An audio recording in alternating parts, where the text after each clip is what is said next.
Hey, what's up guys, it's Yassine. Welcome to another episode of Tech Plug HD. And so yesterday Google had its Google event, made by Google, or Google Pixel event, whatever you want to call it. So I'm going to give you a quick recap of everything they talked about. The first thing they talked about is machine learning. What is machine learning? Machine learning essentially is at the heart of Google. It's what it started out as. It was a search engine where you can get information when you needed it and how you wanted it and everything, whether you're looking up directions, whether you're looking up the weather, whether you're looking up how bad traffic is.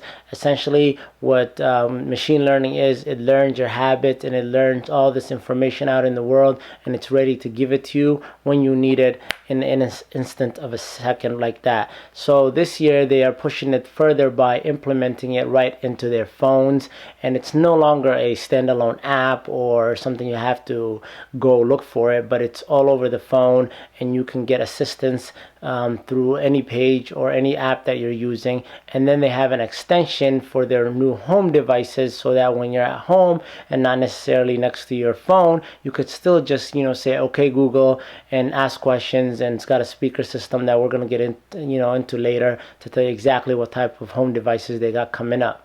So the next thing they talked about is their new VR set. They call it, Daydream, and essentially it's the same thing that you see from Oculus, from the Sony, from Samsung, but this one they're saying that they're taking a different approach on it. They're taking an approach on it as an everyday device. So they say it's 30% lighter, it's made from different materials, and it's got some design elements, so it doesn't look like a gadget, but it looks like something that you would use on an everyday basis. It also comes with a controller, and now this controller, when you're not using it, you could just tuck it right into the Google VR headset so you don't lose it, but when you need it, it's right there. And it's like a pointer, and you can use it when you're doing a Google Street View so that you can navigate around the places. And they said it's so precise that you can even draw right with that remote. So that's pretty cool. They also got support from Netflix, from Hulu, and from HBO, and that's coming out later in November, and I think it's going to be priced at $129. I really look forward to it, to see Google's take on VR. And then we jump to the next two products. Well, it's like an ecosystem of things. It's like for the home, and one of them being the smart Wi-Fi. The smart Wi-Fi is like their take on simplifying Wi-Fi. It's a little gadget.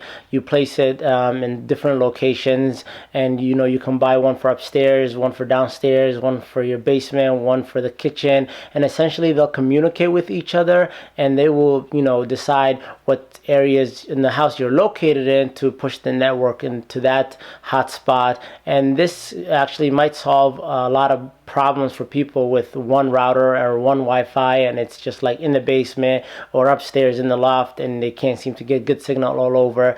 This thing does come in at $129, and they have a deal. If you buy 3, they'll give it to you for $299, but you can essentially place it all over the house. Staying with the whole home system, they have now this Google Now home device, and essentially what it is a direct competitor with Alexa, the Amazon device that you can ask questions. So essentially what it is a two-piece. The top piece is white, it's got a little slant on it, it's got little LEDs on the top, and then the bottom comes in different colors and different materials, and you could sit on a kitchen counter or your bedroom or your family room, and you can ask questions. And when you ask questions, Google Assistant, or Google Now as we know it, but it'll be Assistant, is there to answer all the questions that you need and provide contextual stuff. You could be talking about movies that you're going to go see and say when do they start. You can ask about directions to how to get there, the weather, or even if you're in the kitchen just cooking and you want to know how many milliliters are in a liter, stuff like that. So that's a pretty cool product. And then now that brings me to Google Chromecast. I'm sure everybody has a Chromecast. That little gadget that Google developed, I believe about a year ago or maybe 2 years ago, is awesome.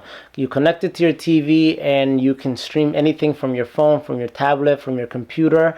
And earlier in the year they added the whole audio one where you connect it to a speaker, but now they got Chromecast Ultra, and essentially it's the same thing, but it has 4K support, so you can stream Netflix and Hulu and stuff from YouTube to your TV. If you had a 4K TV, this is the perfect gadget to go with it, because now you get that clean, crispy image right on your TV, and you're using your Chromecast, streaming it from your phone.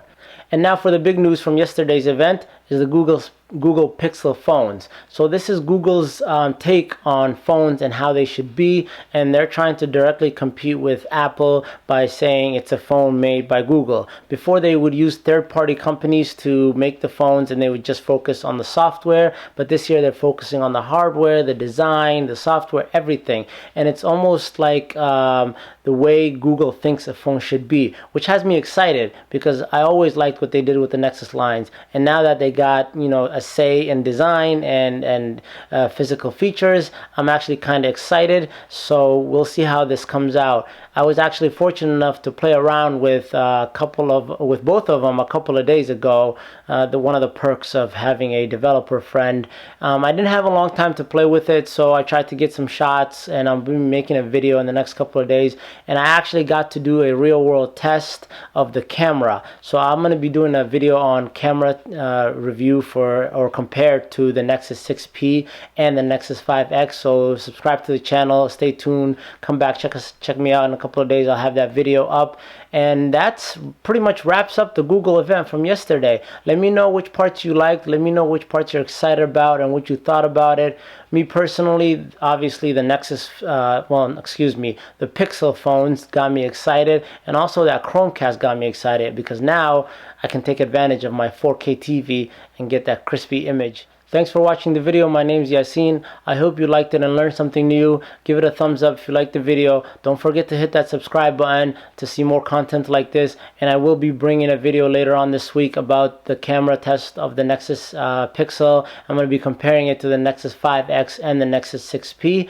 And thanks for watching again. I'll catch you guys on the next one.